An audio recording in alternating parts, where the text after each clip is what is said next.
अस्सलाम वालेकुम वरहमतुल्लाहि वबरकातुह। रमज़ान के रोज़े शौक से रखा कीजिए, इसके बहुत सारे इनामात हैं। दो का तज़किरा सुनते हैं।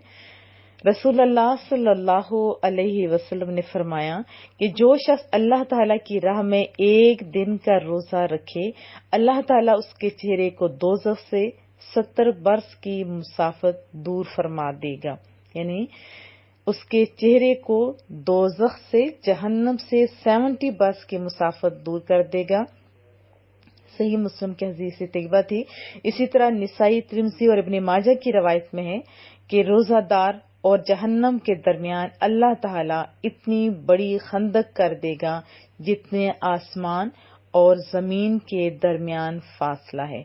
ये किन के लिए इनामात हैं? जो सही रोजा रखते हैं, यानी रोजा रख के हर उस काम से बचते हैं जो अल्लाह की नाराजगी का सबब बने। खाली रोजा खाने पीने से रुक जाने का नाम नहीं है। अगर खाली खाने पीने से रुक जाओगे, बुराइयां साथ साथ जारी रहेंगी, तो उसके बारे में महबूब करीम सल्लल्लाहु अलैहि वसल्लम ने फरमाया कि उनकी हिस्से में खाली भूख और प्यास के सिवा कुछ नहीं आएगा। जब भूखा प्यासा रहें अल्लाह की खातिर, तो फिर काम भी ऐसे होने चाहिए जिससे अल्लाह राजी हो जाए।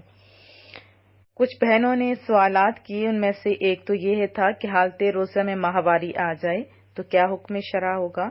दूसरा ये कि ज़ोहर से पहले आ जाए या उसके बाद आए तो क्या हुक्म शरा होगा। इसके अलावा ये था कि इस दौरान खा पी सकते हैं या नहीं, हुक्म शरा बताइए। अल-जवाब तौफीक़िल वहाब, अल्लाहुम्मा अस्सअलुकल हक़्क़ वस्सवाब। एक तो याद रखें कि रोजा खुलने से पहले हैज हो या निफास शुरू हो जाए तो रोजा टूट जाएगा, चाहे 1 मिनट ही बाकी रहता हो। यानी चंद लम्हे रहते हो, 1 मिनट भी रहता होगा तो वो रोजा आपका टूट जाएगा।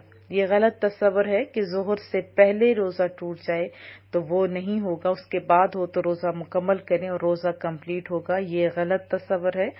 1 लम्हा भी अगर बाकी होगा रोजा इफ्तार होने में, तो आपका रोजा टूट जाएगा और उसकी कज़ा लाजिम होगी। यानी जो रोजा टूटा उसको आपने बाद में रखना होगा। इसके अलावा ये पूछा गया कि खाने पीने का जब रोजा टूट गया तो क्या किया जाए। देखें कि हमारे उस्ताज़ा इकराम में से जो बड़े मुफ्ती साहब थे वो फरमाया करते थे कि हालते हैज और निफास में, स्पेशली हैज में अगर रोजा टूट जाए तो अफजल है कि खाएं पिए नहीं, इसी तरह यानी रोजे की हालत में उसको मुकम्मल किया जाए। जबकि बाज़ उलमा कहते हैं कि इस रोजे के टूटने के बाद औरतें खा पी सकती हैं, लेकिन याद रहे कि औरतों पर रोजे की हालत में बाकी टाइम गुजारना वाजिब नहीं है।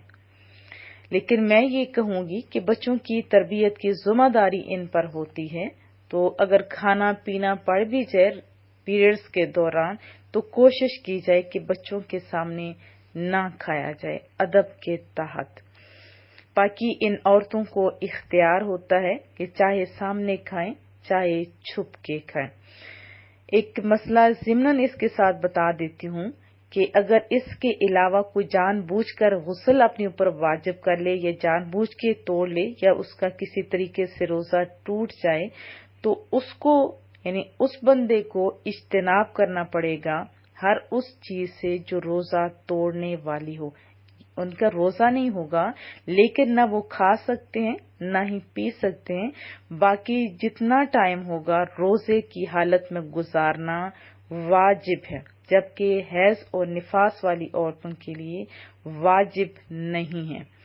आज हमने क्या सीखा कि रोजा खुलने से पहले हैज या निफास शुरू हो जाए तो रोजा टूट जाएगा, चाहे 1 मिनट ही बाकी रहता हो। फिर इसकी कज़ा भी लाज़िम करनी होगी। फिर औरतों को इख्तियार है, चाहे वो छुप कर खाएं चाहे सबके सामने। बहरहाल रोजेदार की तरह रहना इन पर वाजिब नहीं है। छुप कर खाना बेहतर है, खसूसन हैज वाली औरतों के लिए। السلام علیکم ورحمۃ اللہ وبرکاتہ۔ دعاؤں کی درخواست رہے گی، اپنی دعاؤں میں ہمیشہ ادارہ اطاع القرآن کے تمام ممبران کو یاد رکھیے۔ اللہ پاک آپ سب کو دونوں جہانوں کی عزتوں سے مالا مال فرمائے۔